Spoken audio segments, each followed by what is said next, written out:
Hello, and thank you for tuning in to another episode of MEMO's weekly review show with me, Nasim Ahmed. I am joined by our regular guest, Mouin Rabbani. Mouin, thank you for joining us. Pleasure to be with you, Nasim. Yeah, we've got a packed show today. We'll be discussing a new bill that's being discussed in the US Congress, seeking, of all things, to punish South Africa for bringing a genocide case against Israel in the ICJ, which is quite a shocking development. The latest on the suspension of UNRWA and Israel's dodgy dossier is looking more and more like a dodgy dossier about the UNRWA staff who are alleged to have been part of the October 7 attack. We'll be looking at the region. A new poll finds that 94% of people in the region now believe that the US is the greatest threat to regional stability because of its support for Israel. Who would have thought that? We'll also discuss Saudi push for a regional Arab effort to apply pressure on Israel. What does that mean? Is that even possible? And we'll be asking efforts to criminalize anti-Zionism in the West has suffered a blow following a landmark legal case here in the UK. But let's begin with the latest development from Gaza over the past week. We've seen a number of organizations issue warnings of the starvation in Gaza. Rafah has become, place for destitute Palestinians. Nearly 1.5 million Palestinians are in Rafah, and the UN has warned of imminent famine and catastrophe. And in the middle of all this catastrophe, Benjamin Netanyahu has demanded that 1.5 million or so of the Palestinians who are in Rafah be evacuated. That is so he can continue with the bombardment and a military escalation in the Rafah crossing area.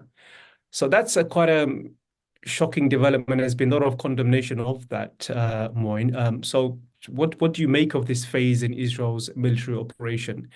Given, Palestinians have nowhere to go. If I could share something, I remember at the beginning of this conflict, many of our viewers will know someone called Piers Morgan. In October, he said something along the line of, if Israel goes south of Gaza, I will change my mind. He was very staunch pro-Israeli right at the beginning of the war, and he said to his audience, "Look, if Israel goes south, then I will change my mind and I'll become I'll believe what the pro-Palestinians are saying about Israel, that Israel is genocidal, is seeking to ethnically cleanse Palestinians. And now we see they're not seeking to go south of Gaza, they're seeking to expel Palestinians from Rafah itself. So that's quite a shocking development. What do you make of this phase in Israel's military operation? Well, first of all, regarding your point about starvation, yes, there is starvation in the Gaza Strip, but in the northern Gaza Strip, there are now multiple reports that it has reached the level of an actual famine, a man-made Israeli engineered famine, but famine all the same. In the rest of the Gaza Strip, there is, of course, increasing hunger and starvation, lack of access to clean water, lack of access to medicines and medical supplies, the severe shortage of fuel and electricity and so on, which has all kinds of indirect compound effects, on the ability of hospitals to operate, on the ability to treat raw sewage. And this has led to an explosion of communicable diseases, such as hepatitis, and which is all having a particularly severe effect on children. Regarding Rafah, to some extent, this may be a threat by the Israeli government in order to pressure Hamas to accept its terms for a temporary ceasefire and exchange of captives. But at the same time, I think the Americans have essentially told the Israelis that they want any military operation in Rafah to be concluded before the beginning of the Islamic fasting month of Ramadan, which is around the 9th or the 10th of March. And the Americans are very worried that if this offensive continues at the current level of intensity during that period, that it could lead to heightened regional repercussions, not only against Israel, but also against the United States, given that the United States is, for all intents and purposes, a co-belligerent in this genocidal onslaught against the Gaza Strip. Rafah is the remaining Palestinian city which Israeli forces have thus far not entered. As you noted, it is also the area where something over 1.5 million Palestinians have relocated to from other parts of the Gaza Strip on the basis of a combination of evacuation orders, forced displacements, and terror bombings that have led them to leave. And I think what the Israelis are hoping to do is to essentially expel these people to the desert, to the Sinai Peninsula, drive them into the sea if necessary. But there's two issues here. First of all, is that this abuts the Egyptian border, and the Egyptians are making increasingly loud noises that if Israel proceeds with this offensive, and particularly if it leads to a rupture of the Palestinian-Egyptian border, that Israel will be playing with fire, and that Egypt may, under those circumstances, suspend its 1979 peace treaty with Israel, which has been foundational to Israeli security and Israel's ability to have its way with the Palestinians for close to half a century now. It's an open question of how seriously we should take these Egyptian warnings, but it's a significant development nonetheless. Second of all, any Israeli incursion into Rafah is going to lead to a massive increase in the number of Palestinian civilian casualties. We're already seeing that with the intensification of bombings and air raids on Rafah, because its population has increased to by a 1.5 million souls in recent months on account of the Israeli military onslaught on the northern and central Gaza Strip. Now, the obvious thing to do, of course, is if you want these people to evacuate, first of all, you provide them safe passage. Second of all, you provide them safe passage to your own territory, which also happens to be their original homes, not to a foreign country. But of course, Israel's broader strategic objective is to depopulate the Gaza Strip, and failing that, to make the Gaza Strip unfit for human habitation, and in certain respects to make it unfit for human life with its terror bombings of these refugees that are now concentrated in Rafah. You mentioned the US and Washington wanting to wind this down before Ramadan. And it seems to me that there seems to be a widening of gap in the position between the US and what Netanyahu is saying. If US on the one hand is calling for, as I said, winding down before Ramadan, but Netanyahu has insisted that he will have nothing but absolute victory. That's what he said over the week, and that's within the context of a ceasefire. The Americans have, Tel Aviv, Netanyahu has basically rejected any talk of a ceasefire. So the question, I guess, is, and we also saw, I would say, Blinken being humiliated somewhat. I mean, he cancelled his trip to the Rafah crossing, partly, I would say, because of the optics. There's ongoing protests there, Israelis protesting against humanitarian aid being delivered to the Palestinians, and that makes for all kinds of horrible images for an American secretary to be there at that moment. And as I said, Netanyahu rejected the ceasefire. So are we seeing a widening of the gap between the US's position and that of Israel, at least as far as the way the war is being conducted? Americans want some kind of end. I don't know what that looks like. And the Israelis want full victory, as Netanyahu, absolute victory, as Netanyahu has said. Are we seeing a growing gap between the United States and Israel? Yes and no. At the level of formal statements, the US is expressing preferences and objectives that are increasingly divergent from those that are being put forward by the Israeli leadership and specifically by Prime Minister Netanyahu. But words are cheap. The United States has continuously expressed policy preferences, sentiments, positions that differ from those of Israel, but in the end has done nothing to use its very, very, very considerable, decisive leverage and influence over Israel to compel a change in Israeli conduct. To the contrary, um, one reason that we've seen this growing gap is because the Israeli leadership, and particularly Netanyahu, have full confidence that they can flout US policy preferences with full impunity because the US is continuing to unconditionally support Israel militarily and politically and diplomatically. All this talk coming out of Washington, I think, only deserves to be taken seriously if the positions that are being expressed by Washington are also positions Washington is prepared to promote by, for example, withholding a veto at the UN Security Council, by, for example, reducing, restricting, or ending its supply of weapons that effectively makes it a co-belligerent in the genocide against the Palestinian people in the Gaza Strip.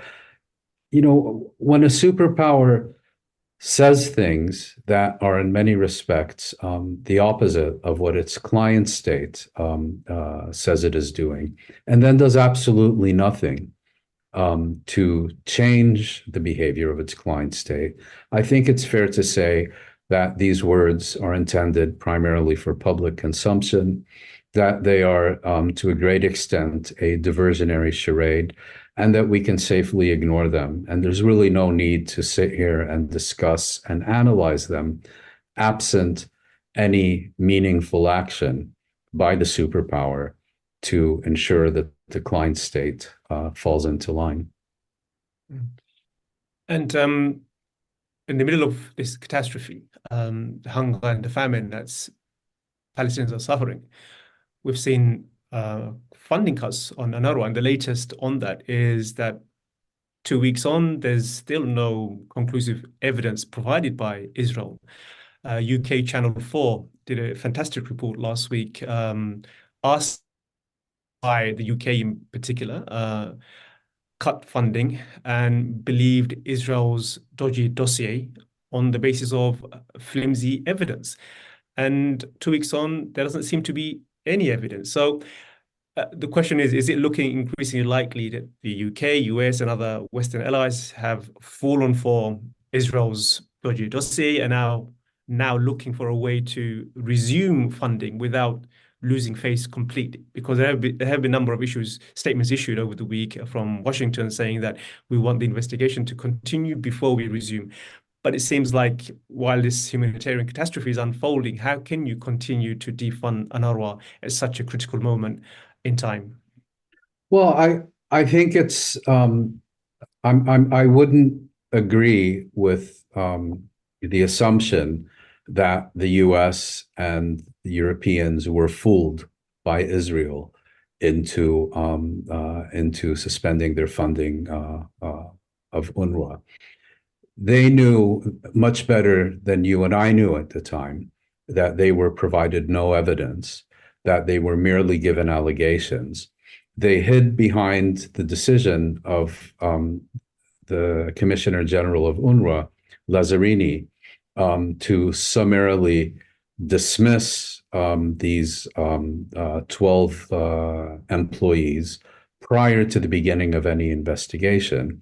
And the reason that UNRWA did so was to demonstrate to its funders that it was taking these allegations very seriously, precisely to prevent a suspension of funding for UNRWA at this time of extremely dire need. what UNRWA's funders did instead is they used this very ill-advised, I should add, attempted preventive measures by UNRWA as justification to do exactly what they would have done anyway, which is to punish the Palestinians for the ruling of the International Court of Justice that it is plausible that Israel is committing genocide and that it needs to take certain measures to stop. You know, the principle that international law applies equally to the West and to Israel is something that's simply unacceptable to these countries. They effectively took major policy decisions in the middle of a genocide based on allegations for which no evidence was provided, and in certain respects to press reports. I mean, the United Nations itself has said it has not yet received any evidence. The Canadian government has said it has not received any evidence.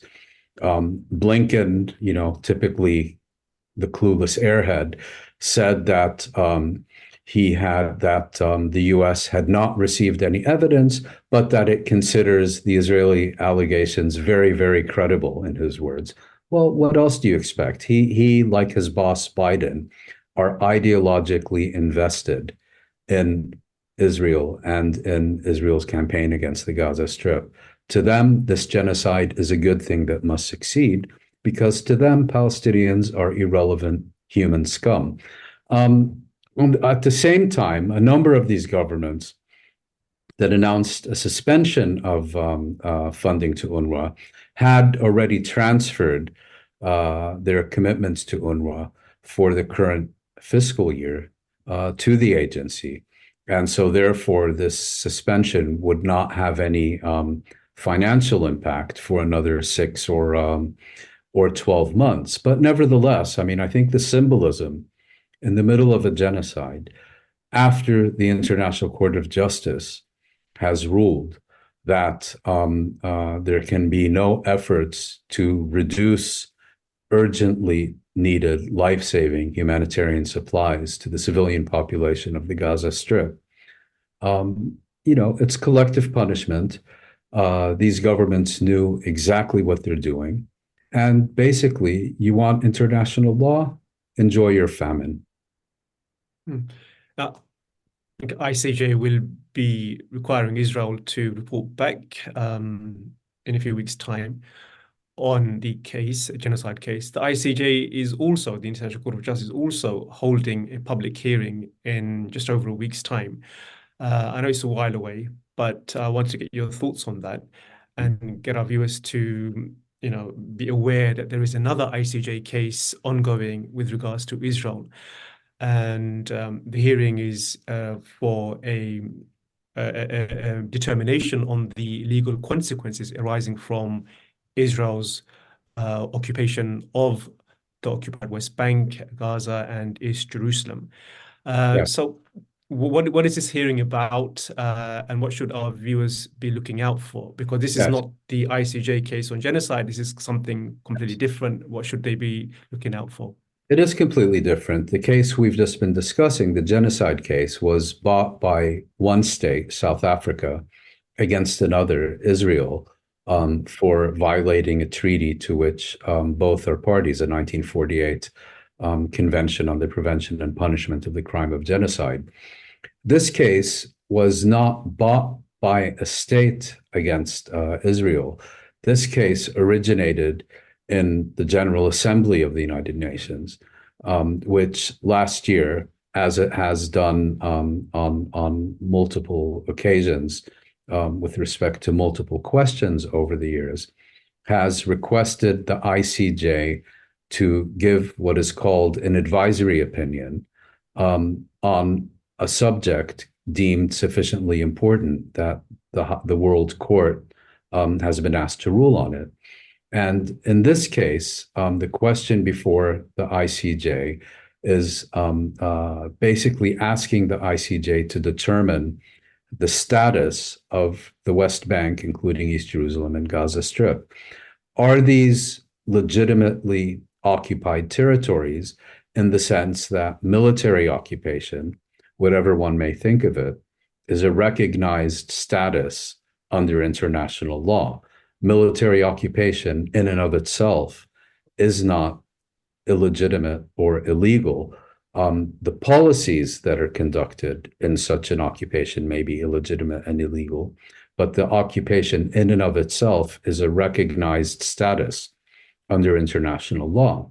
The argument being made by the Palestinians and by many other states who will each be given a half hour to present their arguments to the court, beginning, I believe, on the 16th or the 19th of this month, is that the nature of Israeli rule in these territories transcends military occupation and is effectively one of annexation, which is illegitimate and illegal under international law.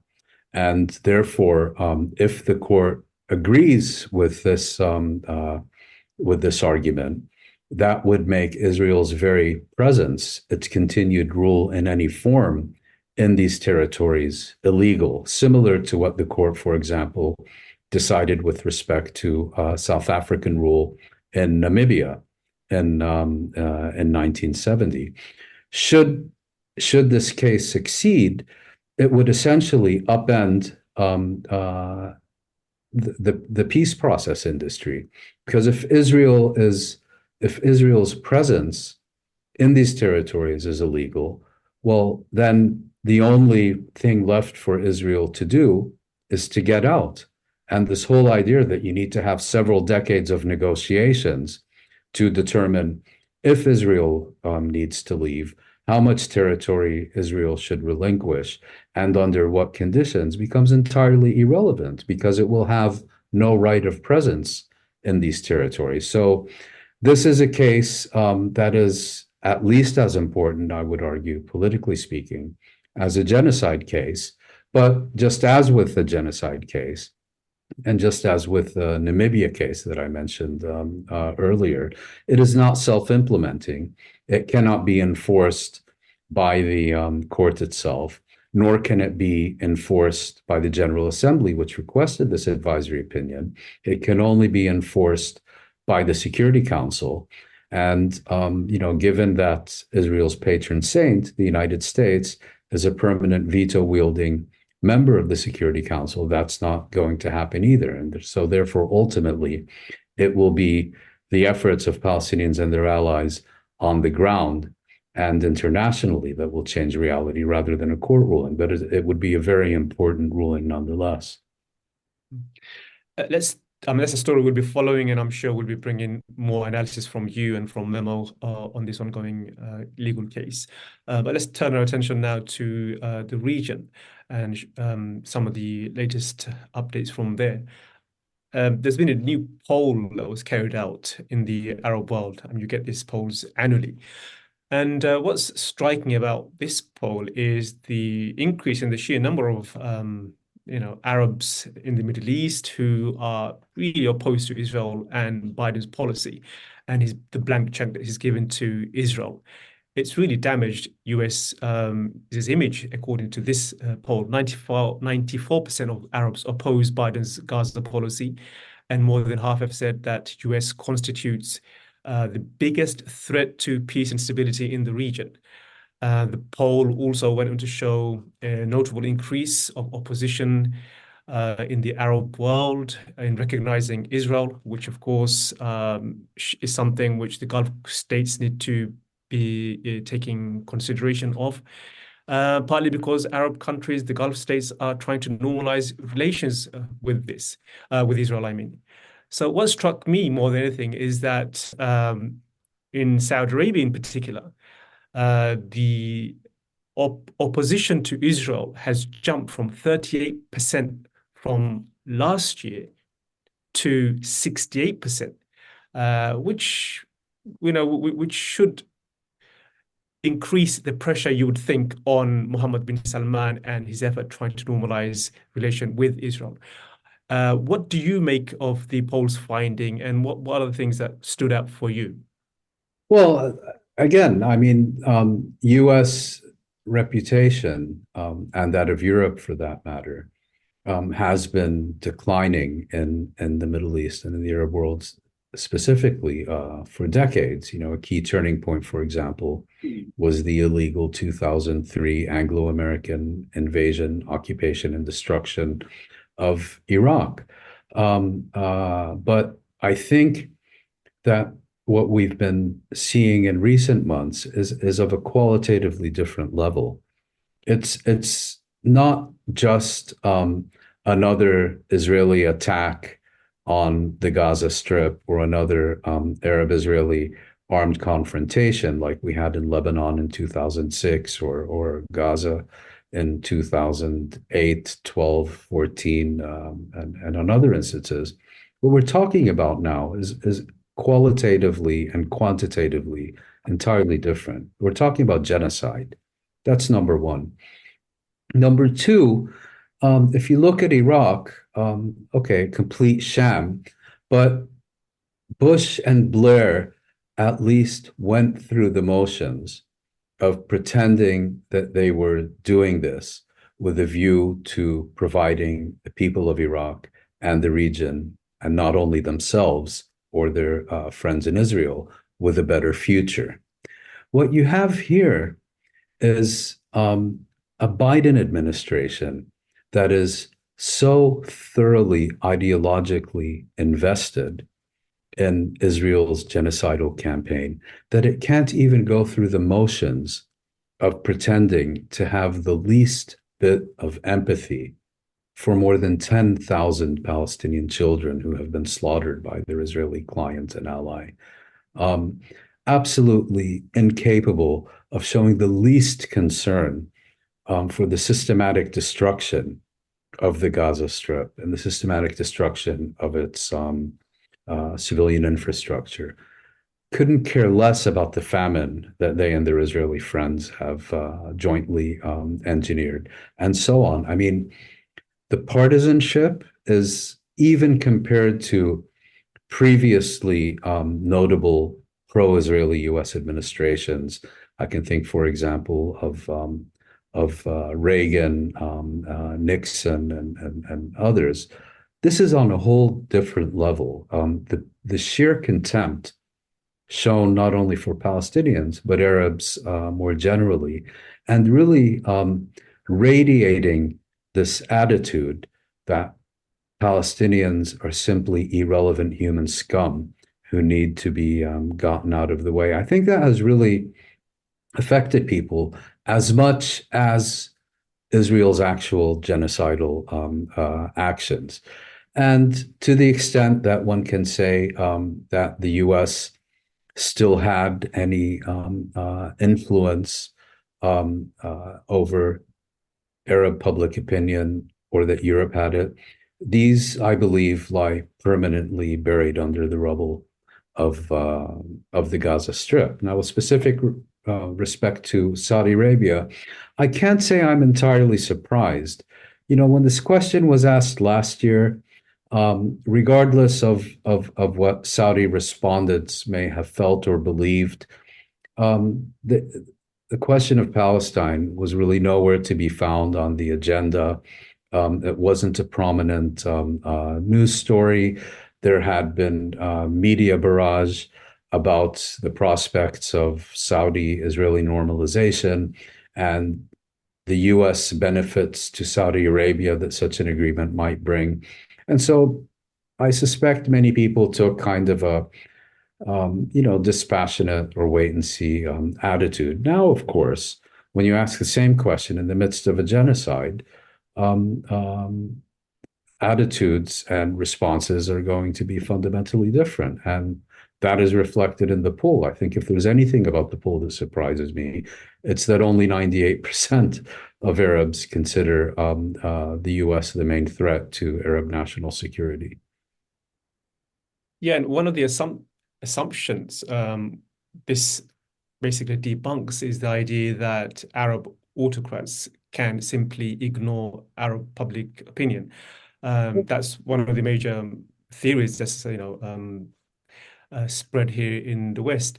But this goes to show that public opinion can have an impact even in authoritarian regimes and absolute monarchies like Saudi Arabia. And Saudi Arabia last week announced that it's hosting a summit of foreign ministers from 5 countries in the region for an Arab response regarding Israel's genocide in Gaza. And then we also heard of from Turkey, President Erdogan. He said that his country is looking to diplomatic efforts and to have a common position against Israel of all the Islamic countries. So you see opposition not just on the streets, Arab public opinion, but also on a state level. It seems like they are responding to Arab public opinion on the ground, and I think it kind of debunks the idea that even authoritarian regimes can simply ignore their population. They can't ignore their population. That they have to Yes. respond somehow. Well, the conventional wisdom is that elected governments are responsive to the pressure of public opinion, and that autocracies and absolute monarchies and dictatorships are not. Well, look at what's happening. You have elected governments throughout Europe and in North America, where poll after poll after poll demonstrates that a clear majority of voters in those countries support a ceasefire and support an end to their government support of Israel's genocidal campaign. And it's had zero impact. Um, the massive shipments of weapons to Israel are still coming from the United States. Germany is still using Gestapo tactics to try to stamp out any shows of support to Palestinian human rights, and so on and so forth. At the same time, when you look at these autocracies in the Arab world, yes, they are responsive to public opinion. And I think the reason they are responsive is because this issue lives so strongly among their citizens, and they know it. This is not just raising the VAT or something. This is an issue that, for all the efforts by the West and Israel to pretend that it doesn't matter anymore because no one in the region cares about it, this has been the central common regional concern of the Arab peoples since the 1940s. And I think this poll demonstrates that that is very much still the case. As for Mohammed bin Salman and Erdogan, I'm inclined to take their statements with a pinch of salt. They had an opportunity, I think it was in November, when there was a joint Arab League organization of Islamic Cooperation Summit in Riyadh, and they adopted these resolutions that they were going to immediately begin bringing humanitarian supplies into the Gaza Strip, and would not be deterred by either the Israeli siege or any other measures. Well, they've done absolutely nothing since then. And Egypt is still treating the Palestinian-Egyptian border as if it's under Israeli sovereignty. That's number one. Then they also took a decision that they would send a delegation composed of foreign ministers of some of the more prominent members of these two organizations to visit global capitals. And instead of getting on the first plane to Washington and reading the Riot Act to Blinken and Biden and Sullivan and Austin, they went first to Beijing. I think they then went to Delhi, then to Moscow, and then a few European capitals. And by the time they arrived in Washington, people had forgotten they were even on this mission. So I think on the one hand, they are responding to public opinion and public pressure, but at the same time, they're also not taking any significant measures in support of the Palestinians, because at the end of the day, in most cases, these are governments that live in terror of Washington and live in terror of earning Washington's disapproval. and that in many cases also see improved relations with Israel as the best mechanism through which to curry favor with their superpower patron in the White House. One final story from the region from last week is Iraqi armed forces demanding the end of US mission in the country. And they said US attack was the last straw. Americans have to leave Iraq. Um, Question a lot of people asking, why is US there in the first place? And do you think, US position in Iraq has become untenable? Can they keep their forces there any longer, given how this has escalated? I think it has become untenable, and I think the US presence in Syria is also becoming untenable. Um, I should add that in Iraq, they're there by agreement with the Iraqi government. Their presence in Syria is illegal. They never asked or sought or negotiated permission with the government in Damascus to station forces on its sovereign soil. Regardless of what one thinks of the government in Damascus, it is a sovereign authority in Syria, not the United States. Um, those military bases are formally there as part of a mission to prevent the resurgence of ISIS. But I think many people in the region will say that preventing the resurgence of ISIS in Syria and Iraq is not really the main concern of these American military forces in the region. And what has happened is because they are there by agreement with Iraq and haven't seen any threat to their presence from the Syrian government, they're in a fairly vulnerable position, which hasn't really mattered until the last few months, when, as part of their efforts to support the Palestinians and try to exercise pressure on Israel and the United States to end the genocidal onslaught on the Gaza Strip, a number of militias based in Iraq and Syria began launching attacks against these military bases, showing just how vulnerable they are, and for that matter, also launching attacks on a U.S. base in eastern Jordan. Now, the U.S. has started responding to these attacks with assassinations of Iraqi militiamen and militia leaders. Now, also Iraqi civilians are being killed in these strikes, and the Iraqi government sees the continued U.S. presence as a threat to its internal stability, and therefore has essentially asked U.S. forces to pack up and go home. Let's turn our attention to now a couple of stories from Washington and London. A bill has been submitted to the US Congress calling for a full review of the country's relationship with South Africa following ICJ's court ruling. From my understanding, the measure is clearly an attempt to punish South Africa. I don't know if people expected such a draconian response from the Biden administration. I mean, to me, it seems like such a Trumpian thing to do. Trump, as viewers may know, took a punitive measure against the International Criminal Court, not the ICJ, International Criminal Court, in 2020 by imposing sanctions on the chief prosecutor, Fatou Bensouda, and other senior officials in the ICC for having the gall to open investigation against the US and Israel. It's such a Trumpian move. I mean, what are your thoughts on this? I mean, it's quite an extraordinary thing for the Biden administration to even contemplate doing, sanctioning South Africa for taking a case to the ICJ. It is, but if I'm not mistaken, it's actually worse than you present it, because this is not an initiative of the U.S. government, of the Biden White House.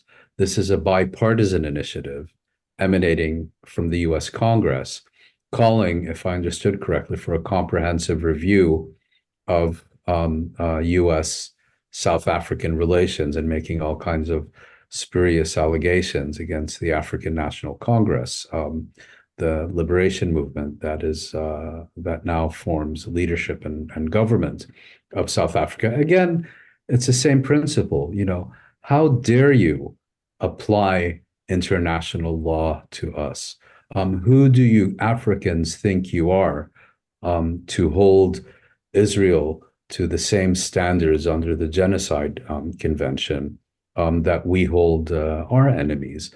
But at the same time, you look at history, the US was famously in cahoots with the apartheid regime almost till the bitter end. Reagan, the US president during the 1980s, much like his close friend and ally, Margaret Thatcher in the UK, they both denounced Nelson Mandela as a terrorist and the ANC as a terrorist organization and a Soviet proxy and so on. So it stands to reason that a state that embraced apartheid in South Africa will also embrace it in Palestine. Mm.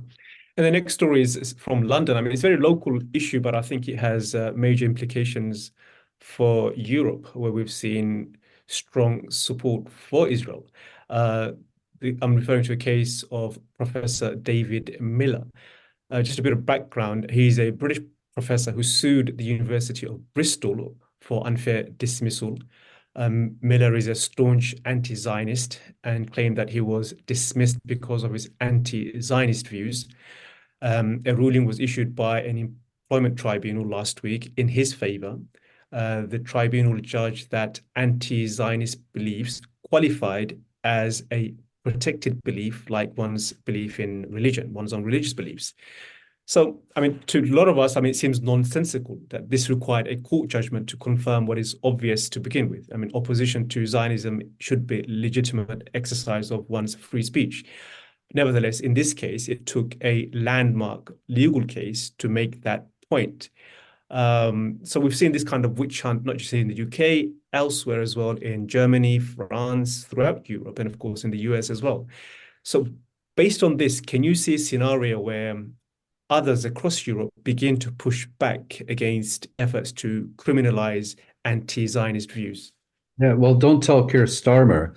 And also, it's my understanding that Bristol University is in the process of appealing this ruling. I don't know if I understood that correctly or not, but Yes. yes, it is a landmark ruling because despite the long-standing and ongoing efforts to demonize, to delegitimize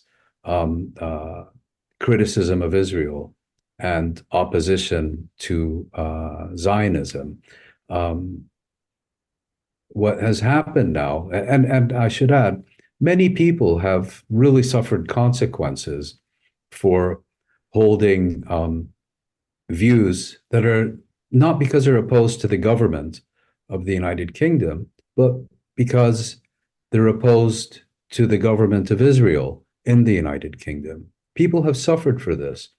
People, journalists, academics, others have lost their jobs. There's been, and it's really intensified since October 7th, and has reached its height during Israel's genocidal onslaught against the Gaza Strip. I mean, I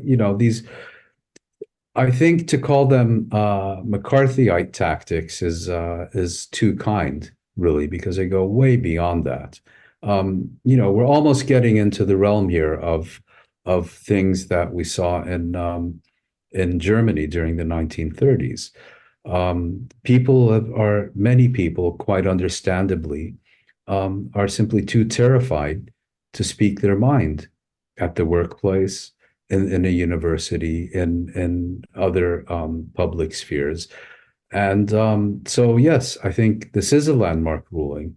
And I think it also demonstrates that Israel's position among Western and particularly European public opinion is getting so precarious that they are increasingly resorting to the power of intimidation and of the courts to seek to silence people because they can no longer engage them in a free exchange of ideas in a debate and come out on top. Thank you, Moin. That wraps up another episode of our weekly review. That was my guest, Mouin Rabbani. And thank you for tuning in, and see you all next week for another episode of Memo Review with me, Nasim Ahmed.